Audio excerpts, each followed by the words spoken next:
የአስመራው መንግስት ለአብይና ጄኔራሎቹ ምላሽ ሰጥቷል። ታሪካዊ ጦርነቶችንና ከ7 ዓመት በፊት የተፈረመውን ስምምነት በማስታወስ ከሰሞነኛው ንግግር ጋር በማነጻጸር የተሰጠው ይህ ምላሽ በይዘቱ ጠንካራ ነው። የብልጽግና ገዢዎች ታሪክና ሕግ የማወቅ ችግር አለባቸው ሲልም ያጣጥላል። ለብልጽግናው ኢታማዦር ብርሃኑ ጁላና ባጫ ደበሌም ምላሽ ሰጥተዋል። የአስመራን ምላሽና የብልጽግናውን አሁናዊ ሁኔታ በተመለከተ ዜና ወጃችን ተጨማሪ መረጃ አለው። በአርሲው የጅምላ ጭፍጨፋ ጉዳይ ዓለም አቀፍ ገለልተኛ ኮሚቴ ምርመራ እንዲያደርግበት በ5ቱ የቅንጅት ፓርቲዎች ተጠይቋል። የጅምላ ጭፍጨፋው ስርዓታዊ ይዘት እንዳለውም ተገልጿል። የኢትዮጵያ እስልምና ጉዳዮች ምክር ቤት በበኩሉ በአርሲው የጅምላ ጭፍጨፋ የእስልምና እምነት ተከታይ ወገኖች ሕይወት መጥፋቱን አስታውቋል። ለመሆኑ በአርሲ ምን እየተከናወነ ነው ያለው? ከነዚህ የጅምላ ጭፍጨፋ ግድያዎች ጀርባ እነማን አሉ ለሚለው ዜናችን ምላሽ አለው። የአብይ አህመድ የፓርላማ ንግግር ከሀገር ውስጥ እስከ ቀጠናዊ ጉዳዮች ድረስ መዘዝ እያስከተለ ነው። የኦሮሞና ሶማሌ ልዩ ኃይል በተለያዩ ጊዜያት በከባድ መሳሪያ ጭምር የታገዘ የተኩስ ልውውጥ ማድረጋቸውን በቀጠለበት ክልላዊ የግጭት እውነታ ውስጥ አብይ ድሬዳዋን በተመለከተ ያሰሙት ንግግር የሶማሌ ሊቃንን አስቆጥቷል። በምስራቅ ኢትዮጵያ ከተጠመዱ ማንነት ተኮር ፈንጂዎች አንዱ የሆነው የድሬዳዋ ጉዳይ አዲስ የግጭት ምዕራፍ ሊሆን ተቃርቧል። በመረጃ ትንታኔያችን ቃኝተነዋል። የብልጽግናው አገዛዝ ተከታታይነት ያላቸው ዓለም አቀፍ ውግዘቶች እየደረሱበት ነው። የጀርመኑ ዶቼ ቬለ ሬዲዮ በኢትዮጵያ የስራ ፈቃዱ የተነጠቀው ከፋኖ ኃይሎች ድል ዘገባ ጋር በተያያዘ እንደሆነ በውሳኔው ላይም የጄኔራሎቹ እጅ እንዳለበት መዘገባችን ይታወሳል። ዛሬ ደግሞ ዓለም አቀፍ የጋዜጠኞች ፌዴሬሽን 9 የዶቼ ቬለ አማርኛ ጋዜጠኞች መታገድን በማውገዝ በአስቸኳይ ወደ ስራቸው እንዲመለሱ ጠይቋል። ፌዴሬሽኑ እገዳው በአማራ ክልል ከቀጠለው ጦርነት ጋር የተያያዘ መሆኑንም አመላክቷል። ይህም ሌላኛው መረጃችን ነው። ሰላም ጤና ስጥልን ውድ የጣና ቲቪ ተከታታይ ቤተሰቦቻችን፣ አብራችሁን ስትቆዩ እነዚህንና ሌሎች ዝርዝር መረጃዎችን ታደምጣላችሁ። የጣቢያችን የእኩለ ቀን ዜና መረጃና ዜና ትንታኔዎቻችን እነሆ ተጀምረዋል። እስከ መጨረሻው አብራችሁ እንድትቆዩ አክብሮታዊ ግብዣችን ነው። በአርሲው የጅምላ ጭፍጨፋ ጉዳይ ዓለም አቀፍ ገለልተኛ ኮሚቴ ምርመራ እንዲያደርግበት ተጠየቀ።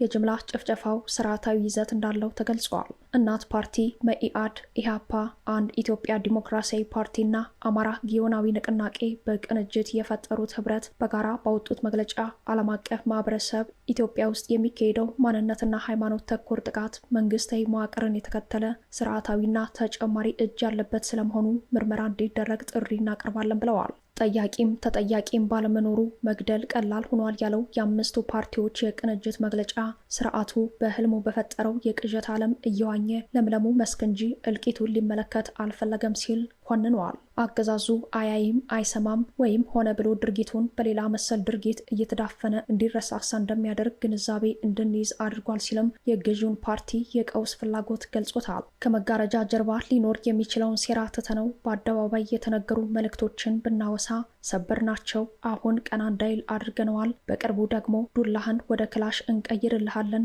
ባለበት ጨፍጭፈውና መሰል መንግስታዊ መዋቅር ውስጥ ያሉ የእልቂት ቅስቀሳዎችን ያለ ሃይባይ በመንግስት ሚዲያዎች ጭምር ተላልፈዋል ሲል ለአርሲው ጭፍጨፋ ስረ ምክንያቶቹን አስረድተዋል። የቅንጅቱ መግለጫ የአርሲውን የኦርቶዶክሳውያንን የጅምላ ጭፍጨፋ በዝርዝር በማስረዳት አካባቢው የእልቂት ምድር መሆኑን በመግለጽ ጭፍጨፋውን ግዙፍ ኢሰብአዊ ድርጊት በመሆኑ በጽኑ እናወግዛለን ብለዋል።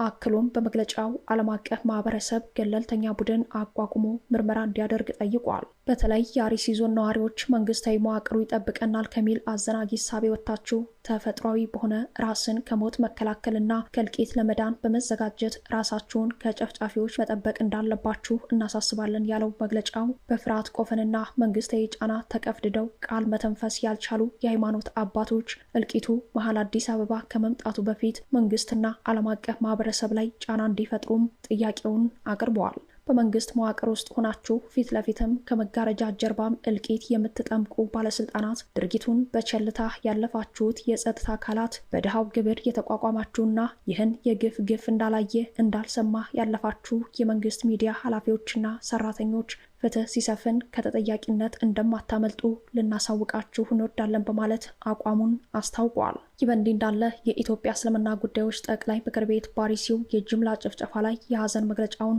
አስተላልፈዋል። ምክር ቤቱ በመግለጫው ጭፍጨፋውን አውግዟል። አክሎም በዚሁ አካባቢ በጥቃቱ ሳቢያ የተወሰኑ የእስልምና እምነት ተከታይ ወገኖቻችን ሕይወት መጥፋቱን ከአካባቢው ማህበረሰብ ለማወቅ ችለናል ሲልም በአርሲ የተፈጠረውን ሁኔታ ገልጿል። የአካባቢው ምንጮች እንደሚሉት የኦርቶዶክስ ተዋሕዶ ሃይማኖት ተከታዮች በእምነት ምክንያት ሊገሏቸው የሚያሳድዷቸውን ኃይሎች ተዉ እባካችሁ ብለው የጠየቁ ቤታቸው ያስጠለለ የእስልምና እምነት ተከታዮችም የጥቃቱ ሰለባ እንደሆኑ ነው። ይህንን ተከትሎ የኢትዮጵያ እስልምና ጉዳዮች ጠቅላይ ምክር ቤት ለመላው የኦርቶዶክስ አማኞች መጽናናትን፣ ለሙስሊም ወንድሞቻችንም አላህ ጀነተል ፊርዲዮስ እንዲወፍቃቸው ይመኛል ሲል መልእክቱን አስተላልፈዋል። ላለፉት 7 ዓመታት በተለየ ሁኔታ የደም ምድር ሆኖ የዘለቀው የኦሮሞ መስተዳደር በተለይም አርሲ፣ ባሌና ሐረርጌ ያሉ ሃይማኖት ተኮር የጅምላ ጭፍጨፋዎች ህቡዕ የግንኙነት ሰንሰለታቸው ሶማሊያ ውስጥ መሰረታቸውን ካደረጉ ከአልሸባብና አይኤስ ጋር የሚያገናኝ እንደሆነ ከዚህ ቀደም መዘገባችን ይታወሳል። ኦህዴድ ብልጽግና በበኩሉ ከምድሩ የአማራና ኦርቶዶክሳውያን መጽዳት የፖለቲካ ፕሮጀክቱ አካል በመሆኑ ለዚህ መሰሉ የጅምላ እልቂት በዝምታ ተባባሪ በመሆን ላይ ይገኛል። መሰል የጅምላ ጭፍጨፋዎች አሁንም ዓለም አቀፋዊ ገለልተኛ ምርመራ የሚጠይቁ ጉዳዮች ስለመሆናቸው ጣቢያችን በጽኑ ያምናል። አድማጭ ተመልካቾቻችን ምርጫችሁን ጣና ቲቪን ስለምታደርጉ እናመሰግናለን። የአስመራ መንግስት ለአብይና ጄኔራሎቹ ምላሽ ሰጥተዋል። የብልጽግና ገዢዎች ታሪክና ሕግ የማወቅ ችግር እንዳለባቸው የሚገልጸው አዲሱ የአስመራ መንግስት መግለጫ አብይ አህመድን ጨምሮ ፊልድ ማርሻል ብርሃኑ ጁላና አምባሳደር ጄኔራል ባጫ ደበሌን በቀዳሚነት ተችተዋል። ታሪካዊ ጦርነቶችንና ከ7 ዓመት በፊት የተፈረመውን ስምምነት በማስታወስ ከሰሞነኛው ንግግር ጋር በማነጻጸር የወጣው ይህ መግለጫ በይዘቱ ጠንካራ ነው። የብልጽግና ባለስልጣናት ታሪክን የመርሳት ከባድ ችግር ገጥሟቸዋል በሚል አገላለጽ የጀመሩት የኤርትራው የማስታወቂያ ሚኒስተር የማነ ገብረ መስቀል በዚህ ሳምንት አብይ አህመድ በፓርላማ ያደረጉት ንግግር በእጅጉ አስገርሞናል ካሉ በኋላ ከአብይ ንግግር መካከል የተወሰነውን በዋቢነት ጠቅሰዋል። አብይ በአዲስ አበባ የሚገኙትን እያንዳንዱን መዛግብት፣ የጠቅላይ ሚኒስተር ጽህፈት ቤትን፣ የውጭ ጉዳይ ሚኒስተርን፣ የካቢኔ ቃለ ጉባኤንና የፓርላማ መዝገቦችን ቃኘው። እስካሁን ድረስ ኢትዮጵያ ቀይ ባህር እንዴት እንዳጣችበት ይፋዊ ሪከርድም ሆነ ተቋማዊ ውሳኔ አላገኘውም ሲሉ ተደምጠዋል። ይህን ንግግር የተቹት የማነ ምን ነው እውነታው ተጣመመ፣ ታሪኩ ስለምን ተዛባ፣ ክስተቱ ከሆነ ገና 7 ዓመቱ ነው ብለዋል። አያይዘውም የ2018 የሰላም ስምምነት በአሁኑ የኢጋድ ሊቀመንበርና በወቅቱ የኢትዮጵያ ውጭ ጉዳይ ሚኒስተር በነበሩ ወርቅነህ ገበየሁ ጨምሮ በሌሎች ከፍተኛ አመራሮች እማኝነት የተፈረመ እንደነበርና ዋናው የስምምነቱ ጉዳይም የኤርትራ ድንበር እንደሆነ ገልጸዋል። ቀጠል አድርገውም በስምምነቱ ወቅት የነበረውን ሁኔታ እንዲህ ያስታውሳሉ። ከ7 ዓመት በፊት እንደ አውሮፓውያን አቆጣጠር ጁላይ 9 2018 የወቅቱ የውጭ ጉዳይ ሚኒስተርና የአሁኑ የኢጋድ ዋና ጸሐፊን ጨምሮ ሌሎች ባለስልጣናት በኢትዮ ኤርትራ መካከል የጋራ ስምምነት ላይ አስመራ ተገኝተው ነበር። የስምምነቱ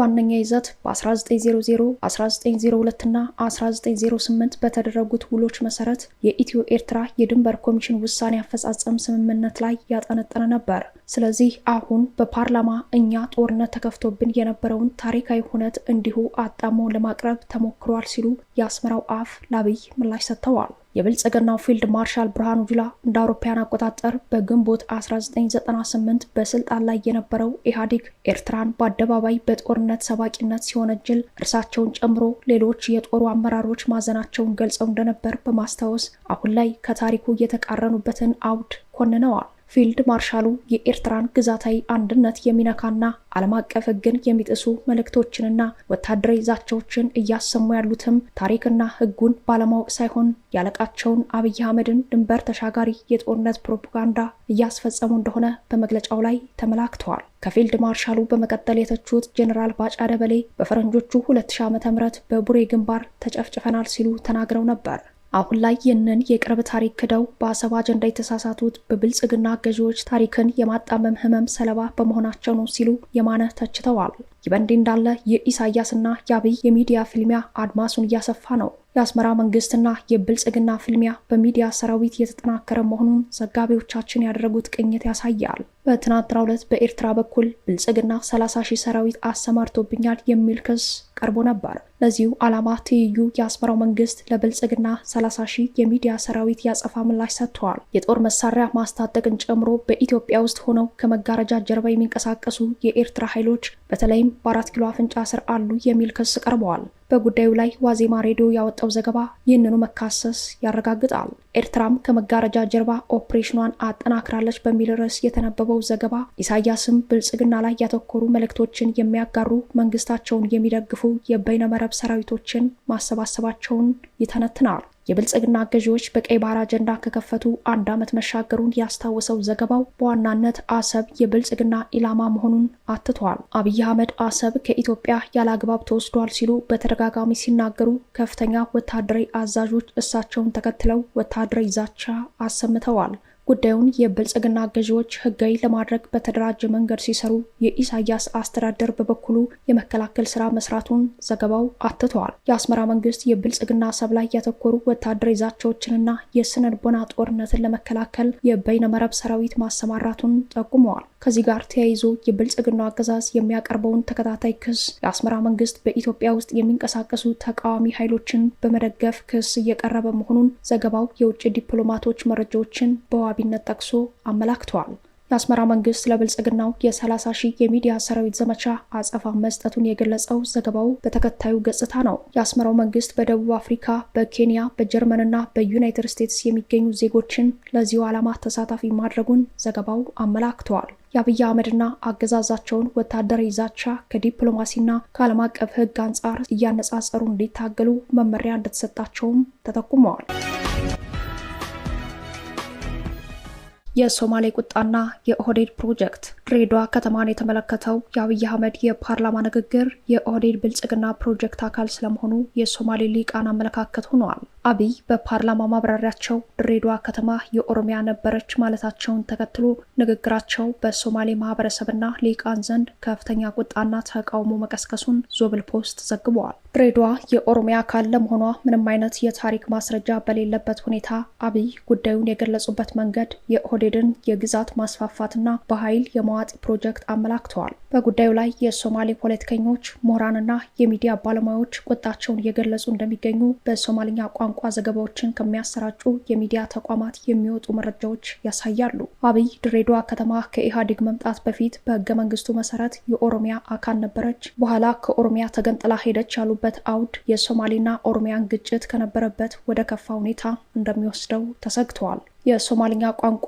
የበይነመረብ ሚዲያዎች ሊቃኖችና ፖለቲከኞች ዋነኛ ትኩረታቸውን በዚህ ጉዳይ ላይ አድርገው ጠንካራ ተቃውሞ በማሰማት ላይ ናቸው። በሶማሌ ፖለቲካ ባላቸው ተደማጭነት የሚታወቁትንና በኦሮሚያና ሶማሌ ክልሎች መካከል በድሬዳዋ ላይ በሚነሳው የባለቤትነት ክርክር ዙሪያ በብርቱ ተሟጋችነታቸው ለተደጋጋሚ እስር የተዳረጉትን አደም አላሌን ጨምሮ በርካታ የሶማሌ ሊቃን የአብይ አህመድን ሰሞነኛ ንግግር ተቃውመዋል። የሶማሌ ተወላጆች በጠቅላይ ሚኒስተሩ ላይ ባነሱት የግዛት ጥቅለላ ተቃውሞ ድሬዳዋ ከዚህ ቀደም በየትኛውም ዘመን የኦሮሚያ አካል ሆና እንደማታውቅና ከኢህአዴግ በፊትም ኦሮሚያ የሚባል ክልልን ጨምሮ በኢትዮጵያ ክልላዊ አወቃቀር እንዳልነበር የሚያሳዩ ታሪካዊ ዳራዎችን እየጠቀሱ በመሞገት ላይ ይገኛሉ። በጉዳዩ ላይ ያሏቸውን መረጃዎች በመጥቀስ ድሬዳዋና አካባቢው በቀዳማዊ ኃይለሥላሴ የኢሳና ጉርጉራ አውራጃ፣ በደርግ መንግስት ጊዜ ደግሞ የኢሳና ጉርጉራ ራስ ገዝ ተብሎ ይተዳደር ነበር እንጂ በታሪክ በኦሮሞ አስተዳደር ስር ሆነው አያውቁም በማለት ተቃውሟቸውን በማሰማት ላይ ናቸው።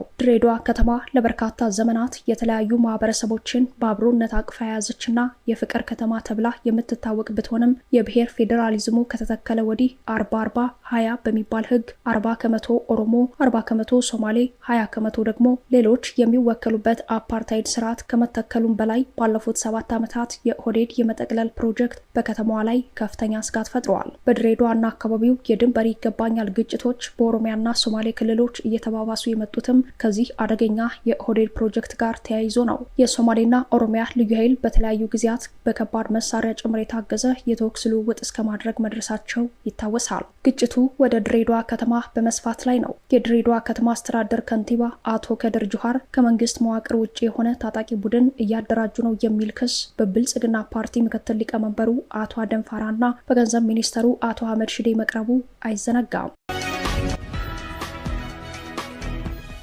በመጨረሻም የብልጽግናው አገዛዝ ተከታታይነት ያላቸው ዓለም አቀፍ ውግዘቶች እየደረሱበት ነው። ዓለም አቀፍ የጋዜጠኞች ፌዴሬሽን 9 የዶቼ ቬለ አማርኛ ጋዜጠኞች መታገድን አወገዘ። በአስቸኳይ ወደ ስራቸው እንዲመለሱም አሳስበዋል። የዓለም አቀፍ የጋዜጠኞች ፌዴሬሽን የብልጽግናው አገዛዝ ዶቼ ቬለ አማርኛ 9 ጋዜጠኞች በጊዜያዊነት ማገዱን በጽኑ አወገዘ። ውሳኔው በአስቸኳይ እንዲቀለበስ ጥሪ ቀርበዋል። ፌዴሬሽኑ ባወጣው መግለጫ የኢትዮጵያ መገናኛ ብዙሃን ባለስልጣን ጋዜጠኞችን ሙያዊ ስነ ምግባርን በመጣስና የሀገሪቱን ደንቦች በመተላለፍ ከሰዋል። ፌዴሬሽኑ ይህንን እርምጃ የዶቼ ቬለን ዘገባ ዝም ለማሰኘትና በተለይም በአማራ ክልል ውስጥ ስላለው ግጭት ኢትዮጵያውያን ገለልተኛ መረጃ እንዳያገኙ ለመገደብ የታሰበ የማስፈራሪያ ድርጊት ነው ሲል ገልጾታል። የጀርመኑ ዶቼ ቬለ ሬዲዮ በኢትዮጵያ የስራ ፍቃዱ የተነጠቀው ከፋኖ ኃይሎች ድል ዘገባ ጋር በተያያዘ ሆነ በውሳኔው ላይም የጄኔራሎች እጅ እንዳለበት የጣቢያችንን ምንጮች ዋቢ በማድረግ መዘገባችን ይታወሳል። የጀርመኑ ዶቼ ቬለ ሬዲዮ ባለፈው ሳምንት በኢትዮጵያ ዘጋቢዎች በኩል የፋኖ ኃይሎች ነጻ ያወጧቸውን ቦታዎች መዘገቡ የብልጽግና ጄኔራሎችን በከፍተኛ ሁኔታ ማስቆጣቱ ዓለም አቀፉን ሚዲያ እንዲታገድ አድርጎታል። ቀደም ባለው ዘገባችን ላይ እንደተመለከተው ሚዲያው በአማርኛ ቋንቋ በወቅቱ የሰራው ዘገባ በአማራ ክልል በፋኖ ኃይሎችና በመንግስት ወታደሮች መካከል በተለያዩ ዞኖች በቅርቡ በተካሄዱ ውጊያዎች የፋኖ ኃይሎች በርካታ አካባቢዎችን መቆጣጠራቸውን ነዋሪዎችና የፋኖ አመራሮች ተናገሩ በማለት ዘገባውን የሚጀምረው ዶቼ ቬለ ዘገባውን ሲቀጥል በደቡብ ጎንደርና ሰሜን ወሎ መገናኛ ቦታ በምትገኘው ጨጭሆ ከተማ ነዋሪ የሆኑ አንድ ግለሰብ ለዶቼ ቬለ እንደገለጹት ጨጭሆ፣ ዘቢጥ፣ ገረገራና ፍላቂትን ጨምሮ ዙሪያውን የፋኖ ኃይሎች እንደያዙት ተናግረዋል በማለት የፋኖ ኃይሎችን ነጻ ቀጠና መፍጠር መቻልን ምንጭ ጠቅሶ ዘገባውን ማቅረቡ ይታወሳል። ለዚህ ዘገባው ማመሳከሪያ የሆነው ዘንድ የመከላከያ ሰራዊት ቃል አቀባይ ብርጋዴር ጄኔራል ጌትነት አዳነ ስለ ሁኔታው ቢጠየቅም ቃል አቀባዩ ጄኔራል ከመንግስት ኮሚኒኬሽን በኩል ካልመጣ በስተቀር መልስ እንደማይሰጡ ለዜና አውታሩ ማሳወቃቸውን ዶቼ ቬለ በዘገባው ማካተቱ አይዘነጋም። በተጨማሪም በኮሚኒኬሽን ጉዳዮች አገልግሎት ሚኒስትር ዴኤታ አቶ ከበደ ደሲሳን በመጠየቅ ምላሻቸውን አካቶ የነበረ ቢሆንም የፋኖ ኃይሎች የተቆጣጠሯቸው ቦታዎች እንዳሉ ምንጭ ጠቅሶ ዘገባ በመስራቱ የመከላከያውን ቃል አቀባይ ብርጋዴር ጄኔራል ጌትነት አዳነንና የብልጽግናውን መከላከያ አስቆጥተዋል። ይህንን ቁጣ ተከትሎም ዶቼ ቬለ ሬዲዮ በኢትዮጵያ መገናኛ ብዙሃን ባለስልጣን በኩል የሀገር ውስጥ ጋዜጠኞቹ እንዲታገዱ መደረጉን፣ በዚህ ውሳኔ ውስጥ የመከላከያው ቃል አቀባይ ጄኔራል የመከላከያ መረጃ መምሪያ ኃላፊ የጄኔራል ጌታቸው ጉዲና ተጽዕኖ እንዳለበት የጣቢያችን ምንጮች ዋቢ በማድረግ መዘገባችን አይዘነጋም። በትናንትናው ዕለት ዓለም አቀፍ የጋዜጠኞች ፌዴሬሽን 9 የዶቼ ቬለ አማርኛ ጋዜጠኞች መታገድን አውግዞ በአስቸኳይ ወደ ስራቸው እንዲመለሱ የጠየቀው በዚሁ የተነሳ ነው። ዓለም አቀፎቹን ሚዲያዎች ጨምሮ በሀገር ውስጥ የሚገኙ የትኞቹም የሚዲያ ተቋማት በራሳቸውና በወኪላቸው በኩል የፋኖ ኃይሎች በውጊያ የሚቆጣጠሯቸውን ቦታዎች የመዘገብ መብት የነፈገው አገዛዙ ወታደራዊና ፖለቲካዊ ሽንፈቶችን በአምባገነናዊ ድርጊቶቹ መሸፈን አልቻለም። ክቡራትና ክቡራን ቤተሰቦቻችን ለሰዓቱ የተሰናዱት መረጃዎቻችን እየተከታተሏችኋቸውን ይመስሉ ነበር። አብራችሁን ስለቆያችሁ ልባዊ ምስጋናችን ይድረሳችሁ እያልን የጣና ቲቪ ወቅታዊ ዜናዎች፣ ትንታኔዎችና ልዩ ልዩ ፕሮግራሞች እንዲደርሷችሁ ቻናላችን ሰብስክራይብ በማድረግ ቤተሰብ ይሁኑ። በተሳትፎ የትግል ሚዲያው እንዲያጠናክሩ ጥሪያችን እናቀርባለን። ጣና ሳተላይት ቲቪ ከሀቅ ጋር